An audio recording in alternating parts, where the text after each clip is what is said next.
brothers and sisters, sons and daughters of one mighty origin. Today is a day that will be etched into the immortal story of our people. Across the oceans, across the continents, across every invisible border carved by those who feared our unity, something unshakable is rising. Today, the heartbeat of 1 billion African souls has synchronized with the rhythm of liberation. Today, history has stepped aside to let destiny pass through. I call one out to the children of Africa. I call for unity, I call for belonging, I call for return. And you answer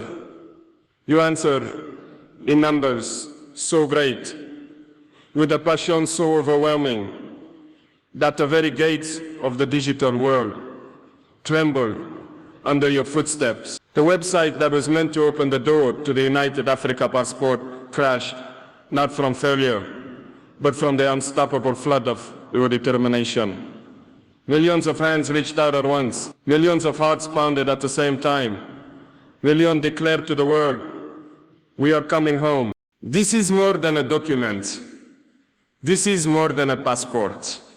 This is a key forged centuries of struggle, generations of resistance, and the blood of those who refused to kneel. It is the key to a home that was stolen, to a dignity that was denied, to a unity that was feared by our oppressors more than any weapon we could hold. It is not printed on paper. It is printed in the very DNA of our people. When the children of the diaspora rose in the millions to claim it, it was not just a sign-up. It was a resurrection. It was the sound of chains falling into the dust of the past. It was the drumbeat of ancestors echoing through time, saying, at last, you have heard our call.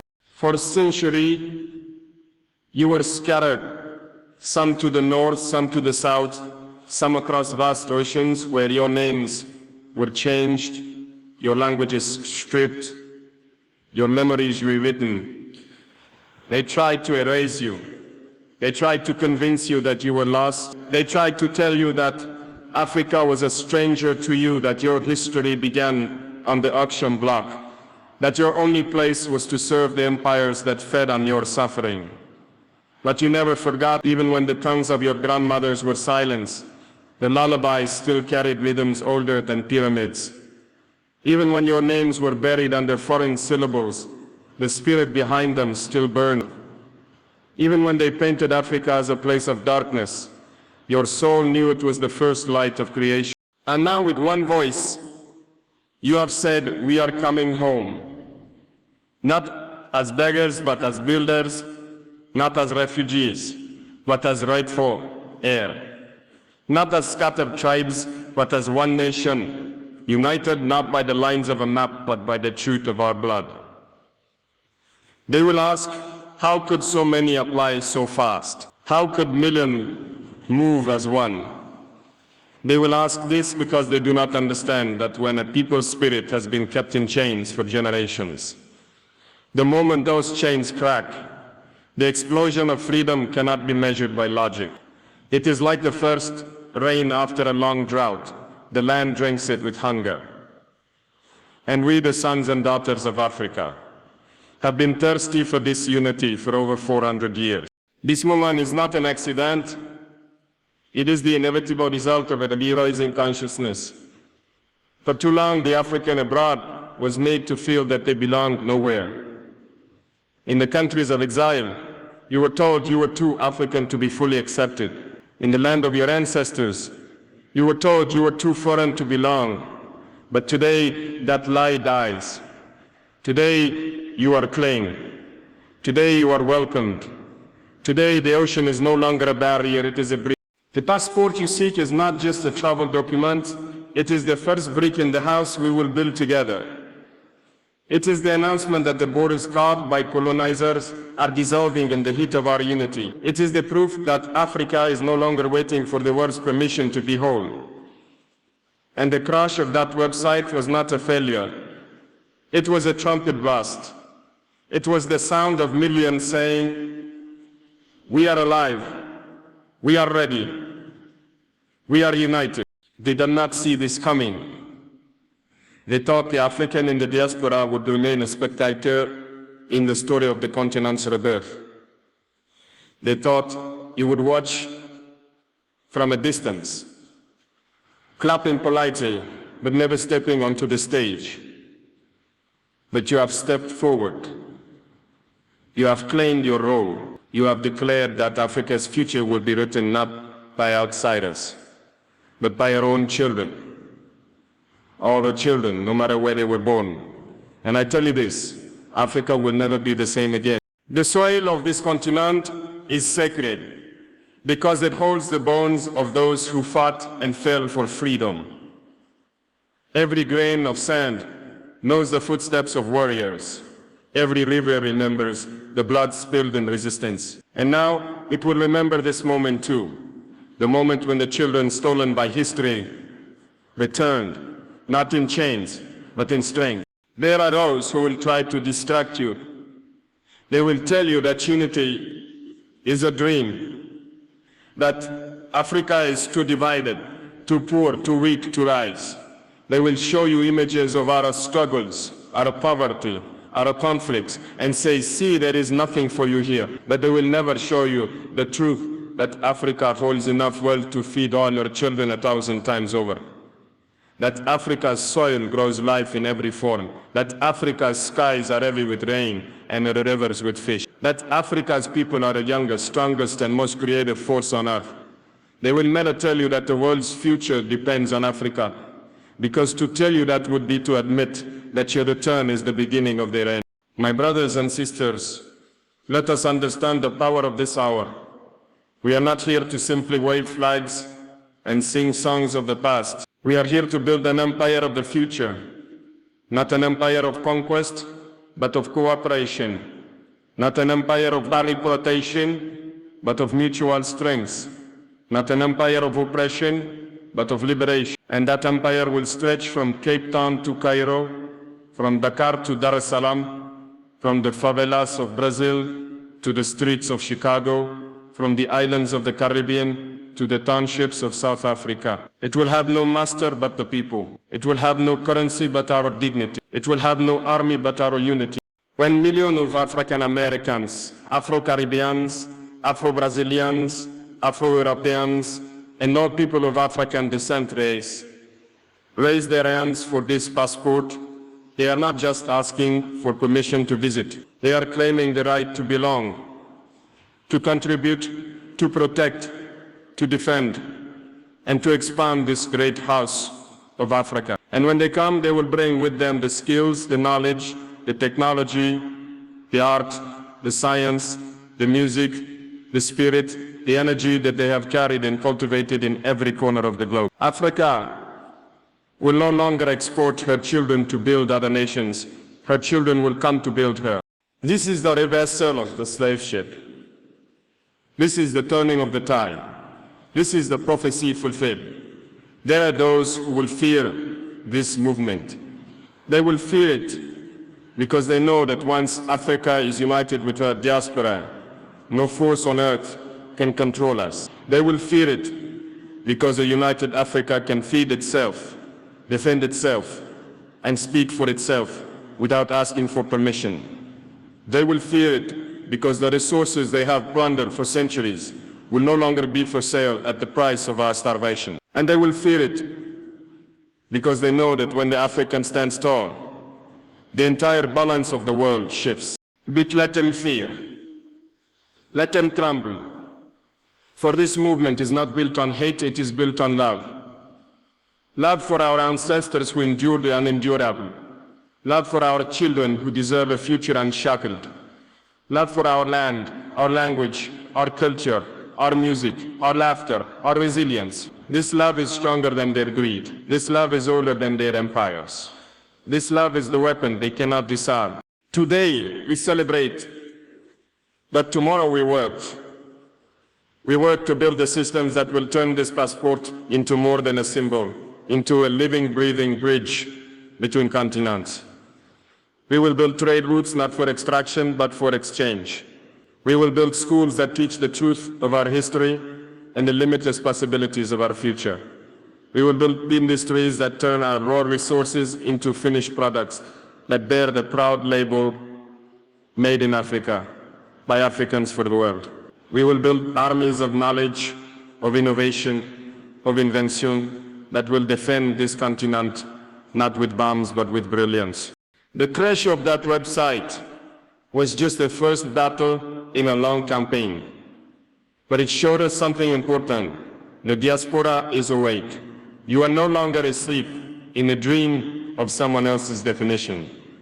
You are no longer content to be the footnote in someone else's book. You are ready to write your own chapter in the African story. And this time, it will be a chapter of victory.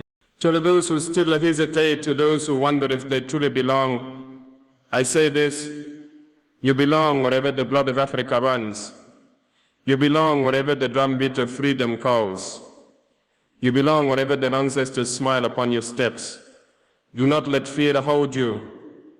Do not let doubt silence you. This is your time.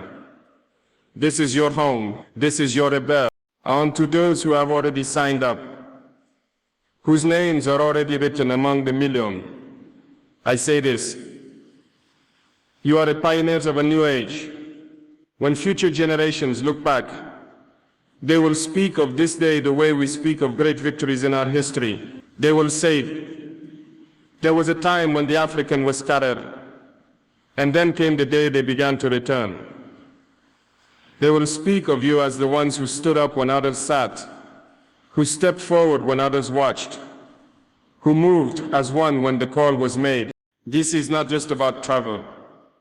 It is about identity. It is about reclaiming the narrative of who we are. For too long, they have told our story for us. They have painted us as victims, as charity cases, as problems to be solved. But we are not problems, we are solutions. We are not victims, we are victors. We are not the shadows of history, we are the authors of the future. And as we move forward, we will remember the lesson of this day, that when we act together, nothing can stop us. Not a crashed website, not a wall, not an army, not even the weight of centuries. The forces that tried to keep us apart have already lost. The tide has turned. The children are coming home, and the gates of Africa are open forever. It is more than a booklet bound in paper. It is more than ink and stamps. It is the embodiment of a promise that was made long before any of us were born. A promise that Africa would one day gather her children back into her arms. For generations, the descendants of the continent have carried invisible scars. They have carried the weight of histories rewritten by others, the ache of knowing they belong to a place they could not touch, a place often shown to them only through distorted images meant to keep them away. But now here is a symbol powerful enough to pierce through centuries of that separation. This document is not issued from the halls of foreign powers, nor is it bound by the approval of those who once claimed ownership over African lives. It comes from within, from the heart of the very soil that first nurtured humanity. It represents a reclamation of narrative, a restoration of dignity, and a revival of a birthright that no chain could erase. In its design, there are no hidden apologies, only bold declarations. You belong here. You are claimed. You are home. For too long, freedom for the African spirit was spoken of only in the past tense, as if liberation had already been completed, and nothing more was left to win. But this symbol proves otherwise. True liberation is not only about breaking physical chains, it is about removing the last mental and spiritual barriers that tell a people they are disconnected from their own roots. This passport is a direct answer to those barriers. It is a bridge that allows a man in Detroit or a woman in Kingston to stand on African soil and feel no distance, no foreignness, only recognition. It also holds within it the unspoken defiance of a people who were once told that their heritage was a curse to be hidden.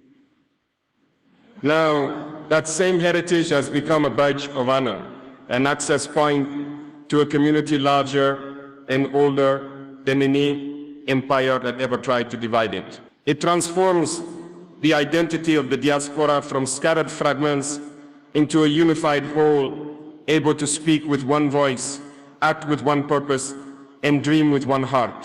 The true power of this symbol lies not just in the freedom to cross borders, but in the freedom to erase the borders within the mind. It invites those long exiled by history to build businesses on ancestral land, to teach their children their true languages, to invest their skills and knowledge where they were always meant to flourish. It says to the world, Africa does not just welcome her children back, she equips them to stand tall, to protect her and to lift her higher. Every time it is held, it whispers to the holder that they carry more than permission to travel. They carry proof of survival, proof of resilience, proof that the spirit of Africa cannot be erased. And in that truth lies the deepest liberation of all. Do you want me to continue with the breaking colonial divisions, pointing the same expanded style, so your series stays equally powerful? The lines that divide this continent were never drawn by their people. They were carved in foreign capitals by hands that had never felt the heat of the African sun, hands that did not care for the rivers they split in two or the tribes they forced apart. Those lines were drawn with rulers and ink, but enforced with bullets and lies. They were designed not to protect Africa, but to weaken her, to ensure that her people would see each other as strangers, that her resources would flow outward, and that her strength would be broken into fragments too small to challenge the powers that fed on her. Yet those lines were never natural.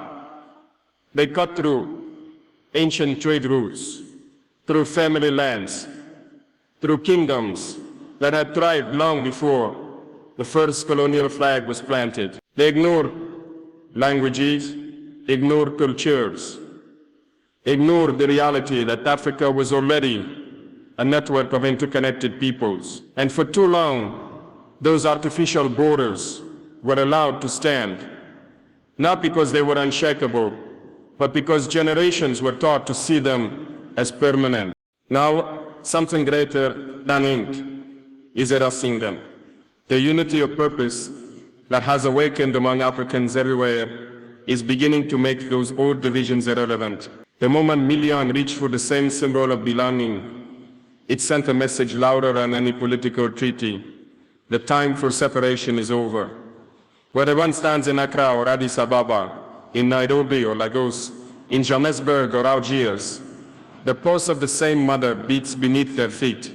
Breaking this division does not mean erasing the unique cultures and traditions that make each region vibrant. It means weaving them together into a strength that no outsider can manipulate. It means refusing to let old colonial boundaries dictate the movement of trade, the sharing of knowledge, or the forging of alliances. It means replacing suspicion between neighbors with solidarity, and replacing the memory of conquest with the memory of cooperation. This change is not just political, it is spiritual. It is the recognition that the name on a colonial map cannot define the limits of an African identity. The same Ansel who walked from the Nile to the Niger, from the Congo to the Cape, did so without visas, without checkpoints, without suspicion. They moved as one people across a shared home. When the children of the diaspora return and join hands with those on the continent, they bring with them a perspective unhindered by these artificial lines. They see Africa not as a collection of small states, but as one vast nation with the power to feed itself, defend itself, and set its own course. And in their eyes, the truth becomes clear. The borders may still be printed on the maps, but in the hearts of the people, they have already disappeared. You can now move on to economic and cultural renaissance in the same style. So the speech expanded. Point remained balanced and equally compelling. Would you like me to continue? Across the vast stretch of this land and in the hearts of her children abroad, a new season is beginning to bloom, one where the soil is not just rich with minerals, but rich with possibility. For too long, Africa's wealth has flowed outward, carried away in ships and pipelines, traded for promises that never came true. The stories of her greatness were buried under headlines about poverty and conflict, as though the world wanted her children to forget what she was capable of. But the tide is turning. The return of the diaspora is not just a homecoming, it is the spark of a renaissance that will awaken both the economy and the spirit of the people. Those returning bring more than dreams. They bring skills owned in every corner of the world. Engineering, medicine, technology, science, the arts, agriculture, and finance. They bring knowledge of global systems, mastery of tools, and connections that can transform local industries into international powerhouses. Where once Africa's raw resources were shipped away to be refined elsewhere, now factories will rise on her own soil. Where once her music and culture were exploited by outsiders, now her artists will own their creations and define their narratives. Market will grow not as copy of foreign system, but as reflections of African values. Systems that reward community as much as individual success, that invest in education, that protect the land while feeding the people. The wealth of this continent will no longer be measured only in gold, diamonds, or oil, but in the strength of our innovation, the vibrancy of our culture, and the unity of our people. This renaissance is cultural, as much as it is economic. Languages that were once silenced will return to the classrooms and the airwaves. Tradition once mocked as primitive will be celebrated as the sophisticated heritage of the world's oldest civilizations. The cuisine, the clothing, the music, the art, all will flourish, not in isolated pockets, but as a shared treasure across borders. The diaspora will bring influences from every continent, blending them with Africa's own ancient genius to create something entirely new, yet rooted in the oldest soil on earth. The world will look on and realize that the African story is no longer one of extraction, but of expansion. This time, the harvest will stay with the people. This time, the culture will be owned by its creators. This time, the Renaissance will not be controlled by kings or colonial powers, but by the communities themselves. And in the glow of this rebirth, the words "Made in Africa" will no longer be a rarity. They will be a standard of pride, quality, and resilience. If you want, I can now expand the Unstoppable Unity Movement point to complete your 5 extended sections in the same powerful style. That will make the whole series ready for a seamless long-form YouTube delivery. What has begun cannot be undone. Once the people awaken to the truth of who they are, no force on earth can return them to sleep. This unity is not the product of speeches alone, nor is it the work of a single leader. It is the flowering of a seed planted in every African heart since the beginning of time. For centuries, that seed was buried under oppression, division, and lies. Yet it never died, and now it is breaking through the soil with unstoppable force. This movement is not a wave that will crash and fade. It is a rising tide that grows stronger with every passing day. It crosses oceans and deserts without a passport. It leaps over walls and ignores the lines on maps. It lives in the greetings, the 20 strangers who recognize something familiar in each other's eyes. It moves in the rhythm of drums, in the lyrics of songs, in the colors of our flags, and in the unspoken understanding that we are one people. There will be those who try to slow it. They will use the old weapons: division, fear, misinformation, and greed.